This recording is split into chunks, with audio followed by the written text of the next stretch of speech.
마지막 발표를 하게 된 한신대학교 안선규입니다.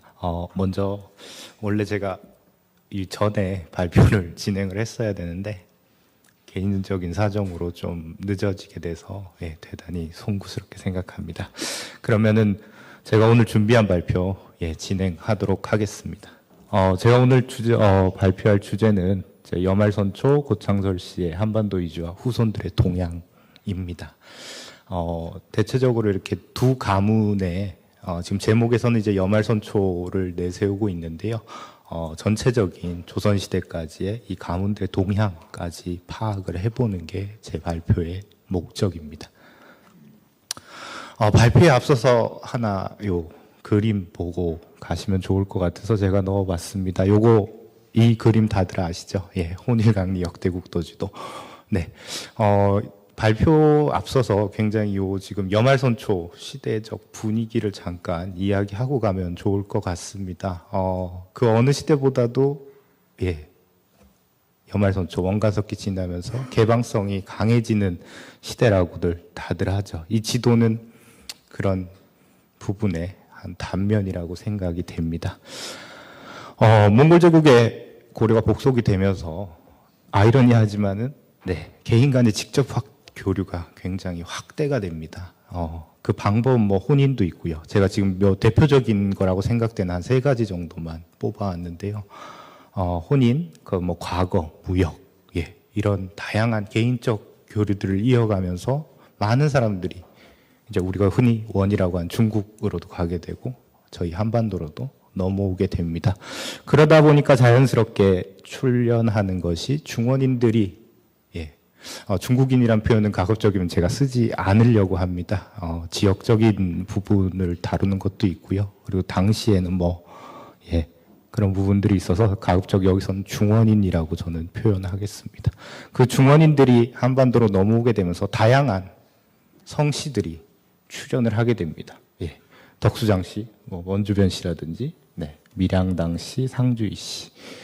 여기서 제가 대표적으로 뽑아낸 가문이 바로 고창설 씨와 서촉명 씨입니다. 왜 이 두 가문을 제가 선택을 하게 됐느냐 하는 부분을 말씀드리면요. 크게 3가지로 이야기 드릴 수 있을 것 같습니다. 첫 번째는 이제 자발성과 강제성입니다. 이 두 가문이 한반도로 이주하게 되는 계기가 굉장히 이질적인데요. 고창설 씨 같은 경우에는 자발적으로 한반도 이주를 선택한 가문이라고 볼 수가 있고요. 서촉명 씨 같은 경우에는 상대적으로 강제적으로 한반도로 자기들이 원하지 않는 가운데서 한반도로 이주하게 되는 그런 케이스들입니다. 두 번째는 요거는 이제 공통점이라고 할 수 있겠습니다. 이 두 가문이 이주하게 되는 배경에 양국 간의 교류로 형성된 네트워크와 그리고 여관관계에서 형성된 어떤 제도적 유사성 혹은 유죄 이런 것들이 작용을 했다라는 것이죠. 그리고 마지막으로 앞서 제가 서촉명 씨, 고창설 씨 보여드리기 전에 보여드렸던 가문들, 물론 그 가문들 지금도 존속은 하고 있습니다만 조선시대 많은 기록들 속에서 크게 찾아볼 수는 없습니다. 하지만 이들 두 가문, 지금 말씀드리는 고창설 씨와 서촉명 씨 같은 경우에는 조선시대 전기 후기 내내 자신들의 그런 기록들을 자의에 의해서든 혹은 타의에 의해서든 어떤 식으로든 남기고 있다라는 거죠. 이 3가지를 배경으로 해서 이야기를 계속 전개할까 합니다. 먼저 고창설 씨 한반도 이주 배경과 과정입니다. 이건 이제 고려사에 나오는 그 설손, 고창설 씨 처음 한반도로 넘어온 인물인데요. 그 설손의 전기에 나오는 부분입니다. 먼저 설손에 대한 그런 이력이 소개가 돼 있고요. 마지막에 이제 제가 좀 굵은 글씨로 표시한 부분 한번 보시겠습니다. 홍건적이 대령을 침략하자 공민왕 7년에 병난을 피해서 고려로 넘어왔다. 전쟁으로 인해서 넘어왔다는 거죠. 근데 과연 요거는 굉장히 표면적인 배경에 불과합니다. 여기를 조금 더 들어가면 다른 이야기들을 할 수 있습니다. 그렇다면 왜 설씨들, 중국에 살고 있던 설씨들은 한반도를 자기들의 이주지로 선택했을까 하는 부분에 대한 문제입니다.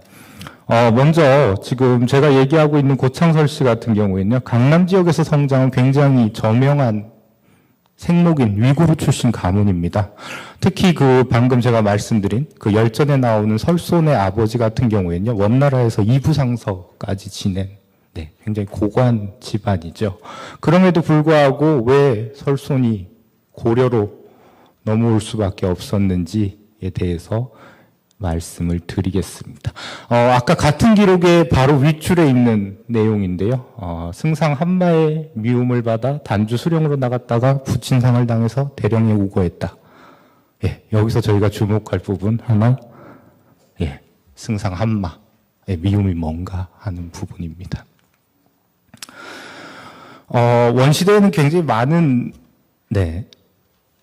정치적 변동들이 있는데요. 그 중에 하나 톡토라는 사람, 송사, 금사, 요사 집이라는 주도하는 분인데요. 이 사람은 이 사람의 권력을 잡고 있는 기간 동안에 이 설씨들이 굉장히 잘 정치적으로 성장을 합니다. 중앙정계에서 많이 진출을 해 있고요. 그럼에도 불구하고 설씨들이 이제 나가는 부분에는 바로 여기 카마라는 사람이 있습니다. 순제 후반기에 요 카마가 톡토를 축출하는 일이 벌어지죠. 승상 카마의 미움이라는 거는 바로 요 설씨들이 당하게 되는 정치적 부침이라고 할 수가 있겠습니다. 그럼 한 가지 더, 정치적으로 문제가 생긴 게 맞죠. 정치적으로 문제가 생긴 게 맞는데 그 뒤에 부분에서 그렇다면 한 가지 더 의문이 남습니다. 아까 강남 지역에서 성장한 가문이라고 제가 말씀을 드렸는데요. 그러면 왜 강남, 자기들 원래 고향이 있던 강남으로 가지 않고 고려로 왔을까 하는 질문이 한 가지 더 생깁니다. 자, 그 부분에 대해서는 요 다음, 원래 그 강남에 대한 이야기들 조금 더 드려야 될 것 같은데요. 원래 그 강남 지역 같은 경우는 이쪽 그 지금의 남경 근처가 설씨들의 주 고장입니다. 이럼에도 불구하고 가지 않게 되는 이유는 요 그림 보시면은 조금 이해가 되실 것 같습니다. 원순제 말기에 가게 되면은 이 강남 지역은 아시겠지만 홍건적의 난, 그리고 강남 지역에서 일어난 여러 한족 군웅들에 의해서 거의 전쟁터가 돼 있는 상황이라고 생각을 하시면 될 것 같습니다. 실제로 이 과정 속에서 지금 말씀드리는 고창설씨 가문의 일원들이 목숨도 잃기도 하고요. 그리고 흩어지기도 하고 하는 부침들을 계속 겪고 있습니다. 이런 상황에서 이쪽에 있던 설손이 강남으로 내려가기는 쉽지 않다라는 거죠. 정치적 몰락, 그리고 자기네들 본거지에서 벌어지고 있던 이런 혼란들, 이 두 가지들로 인해서 설씨는 갈 데가 없어지게 되는 거죠. 자, 그렇다면은 마지막 왜 고려를 선택했는가 하는 부분에서 계속 이야기를 드리겠습니다. 요거는 이제 그 아까 보여드렸던 기록의 가장 마지막 부분입니다. 왕이 원에 있을 때 황태자를 단본당해서 같이 공민왕과 교분을 맺었다라는 거죠. 이게 가장 큰 원인이 되기는 하는데요. 과연 국왕과의 관계만으로 이주를 꼭 선택을 할 수 있을까 하는 부분들이 있기는 합니다. 여기서 조금 더 나가게 되면, 이건 이제 기록에 있는, 고려서 기록에 있는 부분이고요. 여기서 한 발자국 더 들어가 보겠습니다. 바로 원제과, 과거죠. 과거 출신자들과의 관계입니다. 고려, 여말선초, 특히 여말의 과거의 특징은 이제 원나라 과거의 고려 출신자들이 응시를 해서 합격을 하고 있다라는 점이죠. 지금 1318년부터 1348년까지 과거 합격자들 중에서 대부분이 설씨 집안의 이 사람들과 관계를 맺고 있습니다. 특히 이 과거가 왜 중요하냐면요. 이 시기에 그 과거 합격자들 같은 경우에는 자기 자신들끼리의 네트워크를 구축하는 것은 물론이고요. 그 자녀 혹은 친척들과도 굉장히 가까운 관계를 맺으면서 성장을 해 나갑니다. 네. 성장을 해 나갑니다. 그 부분에 있어서 이런 설손이 고려로 왔을 때에 자기에게 도움을 줄 수 있는 세력들이 꽤 존재하고 있다라는 것이죠. 실제로 설손이 고려로 넘어온 이후에 그의 아들이나 뭐 설장수, 설미수 같은 경우에는 대체적으로 그 이색이라든지 혹은 그 고려의 원대 과거 출신자들과 굉장히 가까운 정치적 관계를 형성을 해 나갑니다. 이런 여러 가지 상황들 속에서 설손이 고려로 넘어왔고요. 그 결과는 나름 성공적이었습니다. 설손이 넘어오니까 공민왕 같은 경우에는 굉장히 환대를 합니다. 고창백으로 봉해주고 후에 부원현, 지금 용산 마포 쪽인데요. 지금도 살고 있습니다. 그쪽에 설씨들. 이쪽에서 새거지를 마련을 해주게 되는 거죠. 자, 그럼 설손 이후에 그 후손들의 동향에 대해서 잠시 말씀을 드리면요. 크게 두 가지로 이야기를 드릴 수 있을 것 같습니다. 첫 번째는 바로 외교적 능력. 외교에서 특히 언어적 능력들을 이야기를 드릴 수 있을 것 같은데요. 지금 여기 제가 붉은 표시해 놓은 부분들은 이제 1세대들입니다. 설장수, 설사, 설미수. 특히 요 마지막에 설사 요 사람에 대해서 좀 주목을 해야 될 텐데요. 죄송합니다. 명나라 건국된 이후에 여기 설사가 바로 홍무제의 명을 받아서 고려의 사신으로 옵니다. 명나라 건국을 알리기 위해서요. 그 사람이 직접 설장수의 바로 숙부가 되는 것이죠. 이후에 이 설장수 같은 경우에는 명나라 사신이나 대명외교에서 굉장히 많은 활약을 하게 됩니다. 요 설손 사후에는 그 능력, 그런 역할을 동생인 설미수가 이어받게 되는 거죠. 그 이후에 사람들도 그 아들들도 같이 이제 대명외교에 많은 활동을 진행을 합니다. 제가 아까 다시 말씀드리지만은 이제 고창설 씨 같은 경우에는 조선에 정착하게 되면서 특히 한반도에 정착하게 되면서 두 가지 능력으로 안정적으로 한반도에 정착을 이루게 됩니다. 첫 번째는 이제 인적 네트워크의 활용인데요. 아까 말씀드렸던 숙부 설사의 존재, 그리고 강남 한족 문인들과의 관계. 이 부분은 뭐냐 하면요. 그 앞서 말씀드린 그 강남 지역에서 세거하면서 사귀었던 문인들이 명초에 가게 되면은 대부분 명조정의 요직들을 차지하게 되고요. 그리고 그 아버지들과 교류했던 문인들은 그 요직들을 차지했던 문인들의 스승이기도 했습니다. 그래서 실제적으로 굉장히 초창기 그 대명외교에 유리한 네트워크를 가지고 있었다라는 거죠. 그다음 두 번째는 이제 언어적 능력인데요. 명초에 가게 되면 이제 황제와 직접 만나는 일이 덜어 생깁니다. 그때 바로 요 설장수의 그런 언어적 능력, 그러니까 강남 출신으로서의 능력들이 발휘가 되는 건데요. 홍무제 같은 경우에는 굉장히 그 사신들한테 중국어 하는 사람 데리고 오라는 얘기를 사료에서 많이 합니다. 근데 그 중국어라는 게 그때 당시에도 중국어 하는 사람들이 꽤 있죠. 하지만 그 사람들이 가게 되더라도 계속 중국어 하는 사람 데리고 오라는 이야기를 하거든요. 결과적으로 그게 무슨 얘기냐 하면은 약간의 그 언어적 차이성이 있다는 거죠. 지금도 중국 같은 경우에는 북방 언어하고 남방 언어가 좀 다르죠. 당시에도 마찬가지입니다. 북방에서 주로 활동하던 문사들 같은 경우에는 홍무제하고 언어가 조금 다르기 때문에 계속 홍무제가 이제 짜증 아닌 짜증을 내는 거죠. 그 부분에 있어서 그 부분을 이제 해소해 주는 게 바로 아까 말씀드린 설손의 아들 설장수입니다. 설장수 같은 경우에는 처음에 이제 홍무제하고도 굉장히 좋은 관계를 형성하고요. 다른 사신들과 달리. 그리고 이후에 조선 개국한 이후에는 직해소학이라 그래서 소학을 이제 중국어 백화문으로 직해한 이 해설서를 만들게 됩니다. 그리고 자손들 역시 계속적으로 그 중국어 학습을 시켜서 통사로서 활동을 이어갈 수가 있었습니다. 설씨 가문 같은 경우에는 한 3세대 정도까지 중앙정계에 계속 활동을 하게 되는데요. 이게 대면관계가 안정이 되면서 그 후손들이 중앙정계에는 더 이상 나가지는 못하게 됩니다.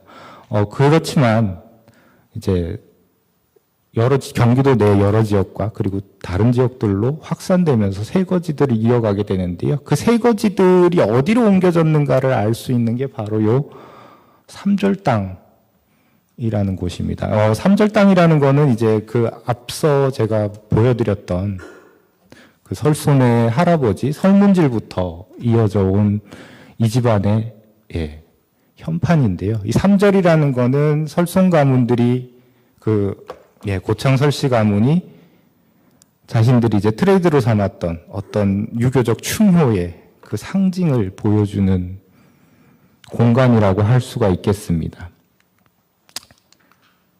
네, 처음에 이제 강남 용흥 지역에 있었던 삼절당이요. 대령에서 설손이 계속 이 현판을 들고 다니면서 이동을 하거든요. 그래서 개성으로 갔다가 나중에 그 과천으로 옮겨졌습니다. 이거 지금은 이제 여기 기록상에서는 과천이라고 되어 있는데요. 지금 실제 현재 상황, 현재 지역으로는 남태령하고 사당 요 사이 정도 됩니다. 과천에 있었다가 요 설류 쪽 집안, 아까 마지막 막내 동생이었던 설미수 계열인데 이 설미수 집안에서 가지고 있다가 이쪽 집안이 아마 조금 쇠퇴한 것 같습니다. 그 집안에서 갖고 있던 삼절 땅을 다시 순창 지역으로 옮겨가서 현재는 이쪽 순창에 그 유허비가 남아 있습니다. 그래서 이런 식으로 계속 후손들이 한국 사회에서 조선 사회에서도 명맥들을 유지하고 있다라는 거죠. 그리고 이 위에 삼절당과 대비해서 어떤 조선 사회에서 이 고창설 씨들을 바라보는 인식 자체가 어떤 인식이었냐면 성리학 이념을 실천한 가문입니다. 아까 그 삼절이라는 게 세 개가 뭐냐 하면 이제 충정, 그다음에 효, 요 세 가지거든요. 이 세 가지를 실천한 가문으로서 조선시대 내내 문인들의 기록 속에서 이어지고 있다라는 것이죠. 네, 다음은 서총명 씨에 대해서 말씀드리겠습니다. 이게 시간이 있어서 제가 조금 더 빨리 진행을 하도록 하겠습니다. 양해해 주시기 바랍니다. 서총명 씨 같은 경우에는 이제 중국 지역에서 이 가문은 조금 특수합니다. 나라를 세웠던 가문이고요. 황제로서 어느 정도 군림을 하고 있었습니다. 처음에 이제 명옥진이 하라는 나라를 세웠고 그 뒤에 명승이 그 자리를 이어받아서 잠시 동안 이 사천 지역을 통치를 합니다. 하지만 이 명승은 나중에 주원장에게 멸망을 하고요. 그 가족들은 모두 남경으로 이주가 됩니다. 그 남경으로 이주된 가운데서 이후에 고려로 넘어오게 되는데요. 그 넘어온 배경에는 다음과 같은 이야기가 있습니다. 계속적으로 이제 불만을 얘기를 한다라는 거죠. 홍보제는 그 부분에 대해서 불만 얘기하는 건 상관이 없지만 나중에 애들이 이제 목숨을 보존하지 못하지 않을까 하는 이야기들을 계속합니다. 결과적으로는 이제 유배를 당하게 되는 거죠, 고려로. 그 부분에 대해서는 위에 고려사에 나오는 기록인데요. 명나라 우승상 왕광양이라는 사람이 이 명승 일가를 고려로 보내면서 공민왕에게 전해줬던 일종의 서간입니다. 그 내용에 보면 이제 모두 이미 성은을 입어 사면돼서 목숨 보존하는데 사리를 헤아리면 경사에 오래 둘 수가 없다.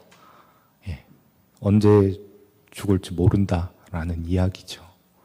이런 상황에서 이제 고려로 보내게 되는 건데요. 그럼 왜 하필 명나라 안에도 많은 땅들이 있는데 고려로 가게 됐을까 하는 부분입니다.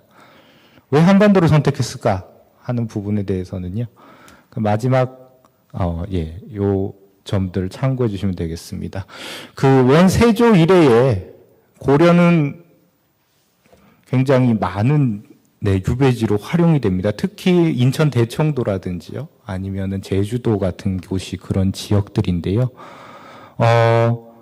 왜 이쪽이 유배지로 많이 활용이 되었는가 하면은 아무래도 고려 같은 경우에는 이제 체계적인 행정력을 갖추고 있기 때문에 유배인 관리에 용이하고요. 그리고 예, 관리에 용이했습니다. 그리고 명나라 같은 경우에는 당시에 아직도 그 안정되지 못한 상황에서, 네, 못한 상황이었기 때문에 다른 지역으로 이 어떤 명승 일가를 옮기기에는 조금 부담이 있었던 거죠. 그런 부분에서 예, 명나라에서 명승의 이주를 고려로 결정을 하게 됩니다. 홍무제는 이제 명승을 이주시키면서 한 가지 당부를 하는데요. 군인으로도 삼지 말고 백성으로 삼지 마라. 오직 손님으로만 대접해라 하는 당부 한 가지를 내립니다. 즉 빈객으로서 예우해달라는 거였는데요. 실제로 그 공문왕 때 고려시대 내내 동안은 이제 빈객으로서 예우가 됩니다. 그냥 전토만 주고 뭐 사는 거 정도만 이렇게 돌봐주는 시기였고요. 하지만 이 부분에서 균열이 가게 되는 게 조선 건국 이후입니다. 조선 건국 이후에 태조 때 가게 되면은 이제 태조나 태종 때 가게 되면은 조선 국왕이 네, 다양한 봉작이라든지 이런 걸 내려주는데요. 이건 빈객이 아니라 신하급으로 내려온다는 얘기죠. 이거를 계기로 해서 성종 때 초반에 가게 되면은 이들을 예우해주는 문제에 대해서 이의를 제기하는 일들이 벌어집니다. 이 사람들한테 전토를 주는 게 맞느냐? 백성인데. 처음에는 성종 때 초반 자체에는 그거에 대해서 줘야 된다라는 분위기가 있었는데요. 이게 후반에 가게 되면은 네, 그 부분을 완전히 폐지를 하고 군역으로 편입을 시키게 됩니다. 군역 편입이라는 거는 이제 완전히 이 사람들을 조선 사람으로 인정을 한다라는 이야기지요. 그럼 군역 부여 이후에 이제 명씨들이 그에 대해서 대응을 하게 되는데요. 크게 두 가지 양상이 나타납니다. 첫 번째는 반발이죠. 이 명씨 후손들 중에 홍무제의 당부를 얘기하면서 계속 관하에 우리는 군역의 의무가 없다라고 이야기를 합니다. 하지만 그때마다 조정에서는 번번이 너네는 군역의 의무가 있는 사람들이다 라고 이야기를 합니다. 그다음에 두 번째는 이제 순응을 하는 집단들인데요. 순응하는 집단들은 군역의 의무가 따라오게 되면 자동적으로 따라오는 거는 과거를 볼 수 있게 됩니다.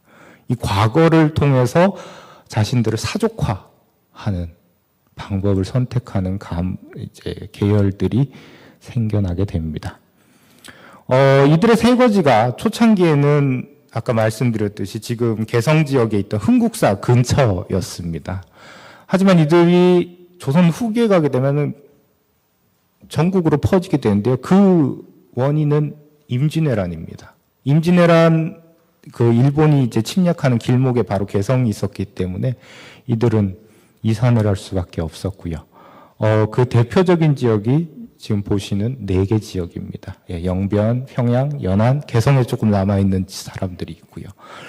특히 연안하고 영변 쪽에 있는 명씨들이 후기에는 이제 중점적인 역할을 하는데요. 황해도 연안에 사당 건립 운동을 하고, 그 다음에 자신들의 족보를 만드는데 굉장히 많은 노력들을 기울입니다. 그리고 이후에 17, 18세기 가게 되면 이제 황조인 우대 정책이 조선 왕조에서 등장을 합니다. 그러면 여기에도 명씨들이 자기들도 편승을 하려는 모습을 보이게 되는데요. 스스로를 황조인으로 규정하는 거죠. 하지만 여기서 얘기하는 황조인은 이제 그러니까 명청교 체계에 들어온 그 일부 집단들인데, 명씨 같은 경우에는 말씀드렸듯이 여만선초에 들어온 집단이죠. 자기들을 황조인으로 규정하고 거기에 대한 어떤 조정의 배려라든지 이런 혜택을 받으려는 모습들을 보이게 됩니다. 조선 지식인들에 있어서 명씨들에 대한 인식은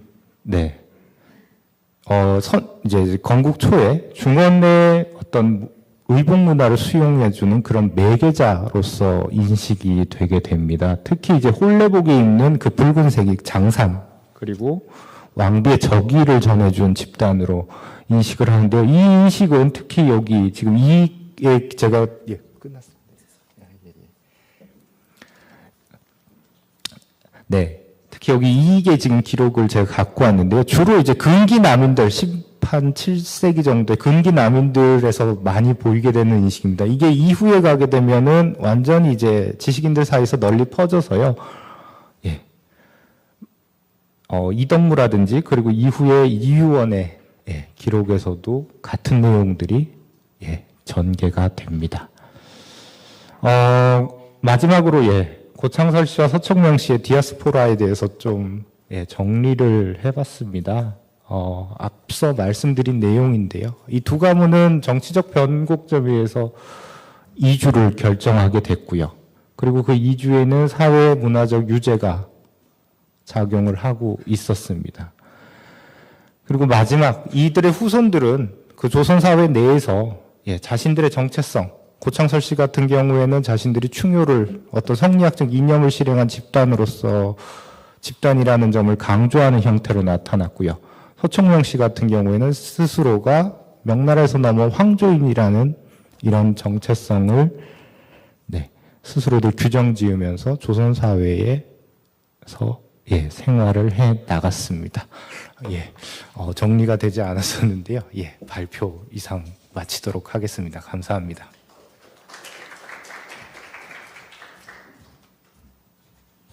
네, 감사합니다. 이어서 한국과학중앙연구원의 소승규 선생님의 토론이 있겠습니다.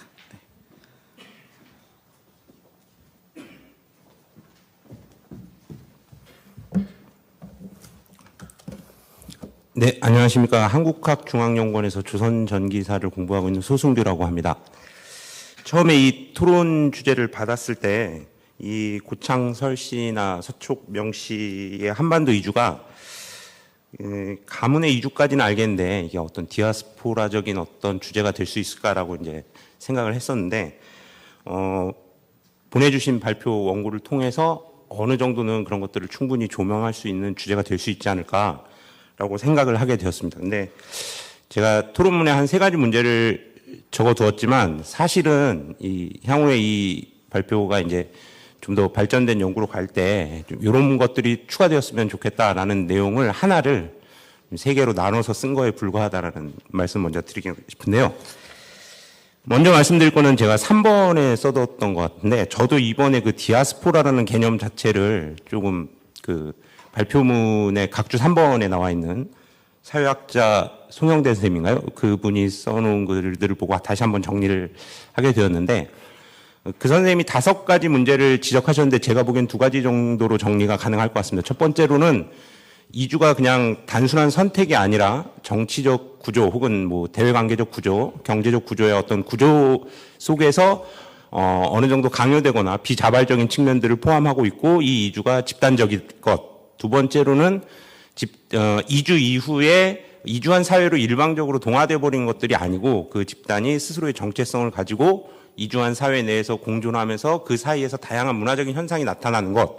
이 2가지 정도가 디아스포라의 핵심적인 부분이라고 생각이 되는데 이번 발표문에서 이제 첫 번째 부분, 그러니까 이주의 계기, 또 이주 당시의 국제적인 관계, 그 안에서 그 가문의 선택에 대한 부분들은 굉장히 면밀하게 잘 고찰이 된 것 같아요. 그런데 반면에 이주 후에 이 사람들이 조선 혹은 고려 사회에 대해서 어떻게 활동하고 존재하느냐, 특히 이 사람들이 이제 외적으로 활동을 하는 것 영역의 외에 그 자기 스스로의 정체성 문제를 어떻게 해결하고 있느냐 하는 문제들이 좀 많이 빠진 것 같아요. 그래서 특히 발표 내용 중에 설씨들이 중원 지역에 아직 남아있는 자신들의 혈족들과 어느 정도의 네트워킹을 갖고 그것들을 이제 고려나 조선의 외교에 활용한다든지 명씨들이 이후에 자신의 가문들을 유지하거나 결집해가는 데 있어서 자신들이 중국에서는 독특한 포지션을 활용한다든지 하는 부분들은 그런 부분들에 좀 더 집중하면 이 정체성의 문제 또 이주한 당사자들로서의 스스로에 대한 인식 같은 문제들을 좀 더 다룰 수 있지 않을까라는 생각이고요. 2번째로는 이 2 가문이 같은 시기에 왔다고 하는데 굉장히 발표 내용도 보시겠지만 이주의 계기나 뭐 상황은 굉장히 다르거든요. 이주 후의 활동도 다르고 또 한편으로는 그 시기에 어떤 정치적인 구조 속에서 이주해 왔다는 것과 이주 후에 고려나 조선의 지배층으로서 활약했다라는 굉장히 공통점도 갖고 있습니다. 문제는 이 발표 내에서는 그 공통점과 차이점을 모두 포괄했을 때 이 2 가문의 이주로 보여주는 당대의 디아스포라적 모습이 갖고 있는 특징이 종합화된 것들이 좀 부재하지 않나. 이 부분에 대해서는 발표자분께서 충분히 시간을 들여서 하실 수 있지 않을까 생각이 되고요.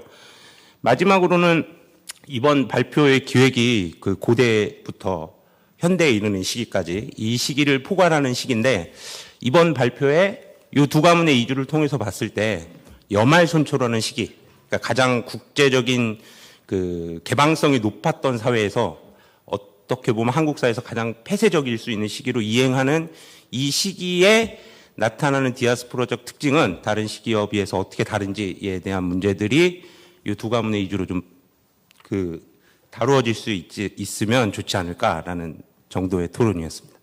예, 감사합니다.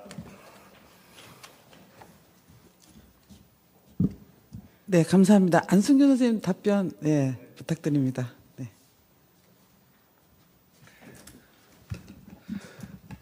네, 부족한 발표문인데 면밀하게 토론을 해주셔서 소승규 선생님께 진심으로 감사드립니다.